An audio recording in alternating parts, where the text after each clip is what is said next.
Kodo Nishimura is a devout Buddhist, but he's also a fabulous and very, very skillful makeup artist, and he's also gay.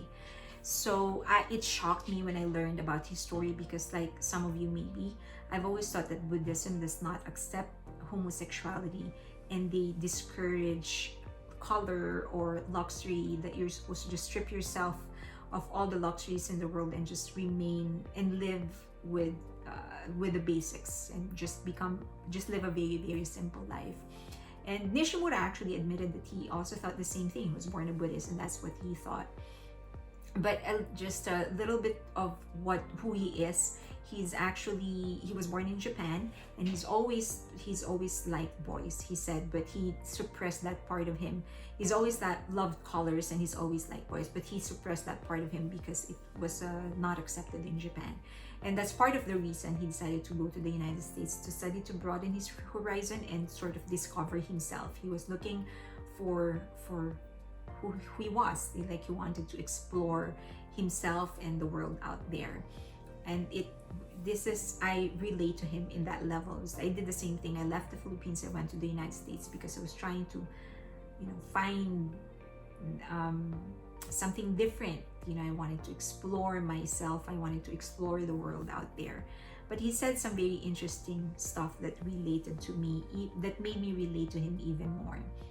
And I'm sure many of you are going to relate to this. Those of you who are thinking about leaving your place, whether you're just living or leaving your home to another, to move to an apartment of your own, or with your friends, or with somebody, or you're living your city and moving to another city, or living your country and going to another country, or want to live in Mars, whatever. This is just the things that he said. You may be able to relate to it.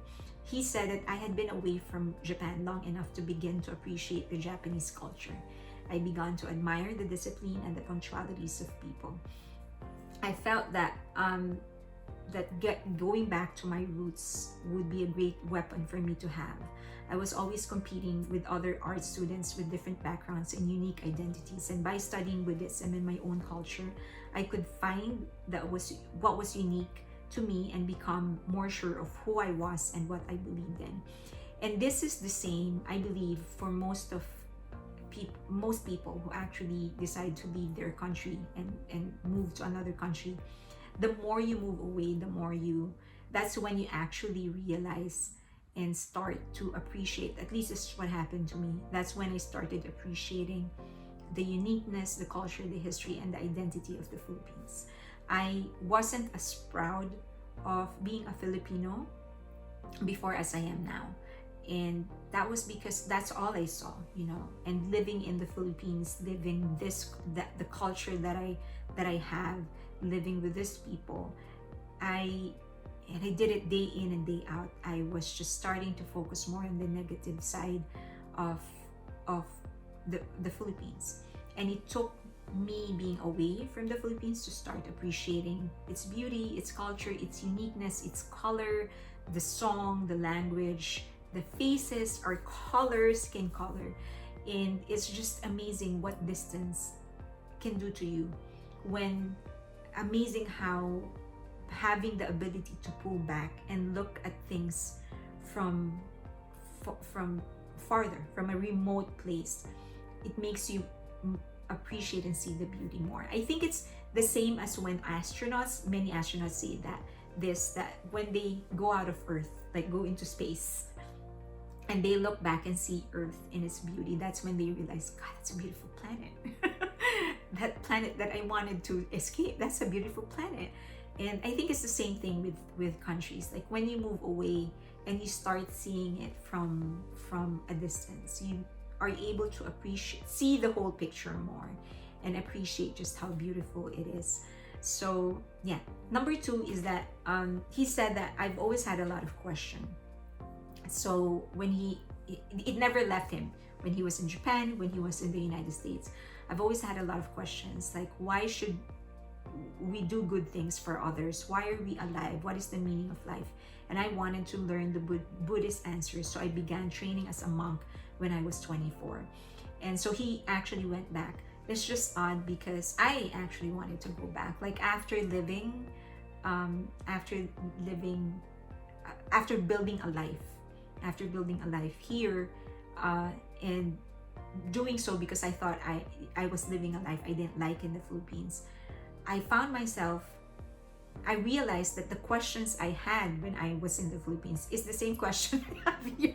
When I started living here, it's the same questions. I am who I am regardless of where I am. And so I just started realizing, wait a minute, I've been here how many years and my questions are still not answered? It's the same for him. Like, he moved away from Japan only to realize, hey, wait a minute, I still have some unanswered question. I might as well go back there and answer it. I mean, you're already in another country. Why don't you just look for the answers there? It's because you won't find it anywhere else. You can only find it where you're from. You can only find it in your home. And no matter how good your life may be in another country, there will never be another place like home. So I actually have been wanting to go back. I don't know if I can. I don't think I can, just because of work. I don't think, and the responsibilities that come with it. I don't think I can ever, not yet at least, I can't go back and live in the Philippines permanently. But I wanted to go back more, but I can't because of the pandemic. But I can totally relate to what he said when he said that he has always had questions. He moved away to answer those questions and then decided, I'm not gonna find it. I'm not gonna find it. I'm gonna find it in Japan. I might as well go back in Japan. So I started, because I couldn't go back, I just started studying a little bit more about the Philippines, art history, religions, language, culture, music, arts, and it's revealing to me so many things. It's I'm starting to love it more. I'm starting to appreciate more and more. And Philippines is a very, very difficult country to love. Guys, it's a difficult country to love. The nature is beautiful. We have the best beaches, unparalleled wildlife, the forests, the mountains, they're all beautiful. We have beautiful culture, colors, language, music, and art. But we're so generous. We're so generous in everything that we allow ourselves, that we welcome everybody. We welcome everything. We allow ourselves to get abused. We allow ourselves to get caught up in lies.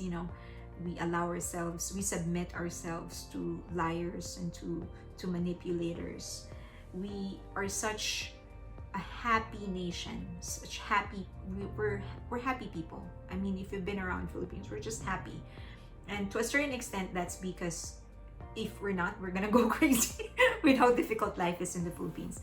So humor is innate in us. We just always find the good things, the funny things in every situation. But with that positivity comes gullibility. Sometimes we allow ourselves to get to get lied to be manipulated, to be used, to be hurt. So it's so difficult. It's so difficult to love, but I'm realizing that's part of it. That I need to love it. I need to love the good along with the bad, and that I am who I am because I am Filipino. And it's the same thing for Nishimura. He is who he is because he's Buddhist and he's Japanese. And Nishimura said that as he studied Buddhism, he realized that there's actually a sutra who adorned herself or himself with jewelries and colors and nice fabrics and stuff. And so he learned, Nishimura learned, it's actually not just, it's that Buddhism is not just about the bare minimum. It also appreciates art, it also appreciates beauty, and that Buddhism is about feeling good about yourself, feeling good about and making and helping others feel good about themselves. That's one aspect of Buddhism. And that's why he decided to continue living his life as a makeup artist and as a Buddhist. So he's now a very, very successful makeup artist, and more importantly, he's inspiring so many people like me to sort of look deeper into our roots, to understand who we are better, and then eventually to live by what we have learned. So follow him in Instagram. It should be somewhere in the screen, maybe right here. And if you have any more stories to share about me, about Nishimura and other people that influenced you and motivated you to study better, go back to your roots, appreciate who you are more, please do not hesitate to share.